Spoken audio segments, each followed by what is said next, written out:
माता के शीर्षक सेवा से मैं आपके सामने एक कथा सुना रहा हूँ। प्रभु मेरे दुखी पुत्र पर सुख शांति की वर्षा करना, एक माता ने अपने बेटे के बारे में कह रही थी।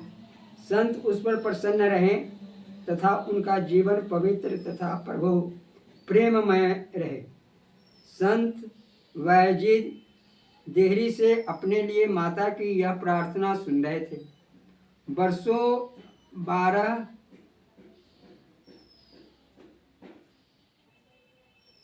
रहकर उन्होंने कठोर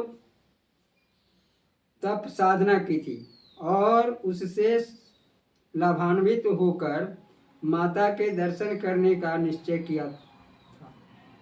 कितने दिनों बाद वे अपने घर के द्वार पर पहुंच सके थे।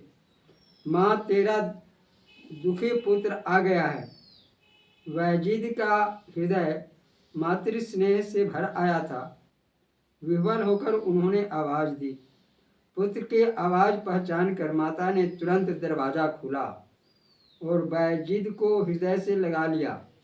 वृद्धा की आंखों से अश्रु सरिता प्रवाहित हो रही थी। मस्तक पर हाथ फेरते हुए माँ ने कहा, बेटा, बहुत दिनों बाद तूने मेरी सुधि ली। तेरी याद में रोते रोते मैं मौत के दरवाजे पर आ गई हूँ। माँ रोते हुए तपस्वी संत से कहा, मैं बहुत मूर्ख हूँ। जिस कार्य को गौण समझकर मैं यहाँ से चला गया था, उसका महत्व अब समझ में आया। कठोर तप करके मैंने जो लाभ उठाया है, यदि तुम्हारी सेवा करता रहता तो वह लाभ अब तक कभी का सरलता से मिल गया होता। अब मैं तुम्हारी सेवा के अतिरिक्त और कुछ नहीं करूँगा। वैजिद माता की सेवा का निरंतर ध्यान रखते। एक रात माता ने पानी मांगा। वैजिद ने देखा घर के किसी बर्तन में पानी नहीं था। वे नदी से पानी लेने गए।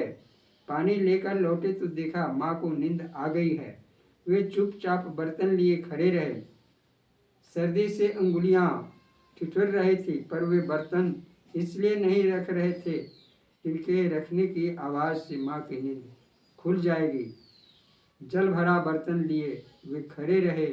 माँ की नींद खुली, तब उन्हें पानी पिलाकर आशीष प्राप्त की। ऐसे थे उस समय के पुत्र जय श्री सीतेम।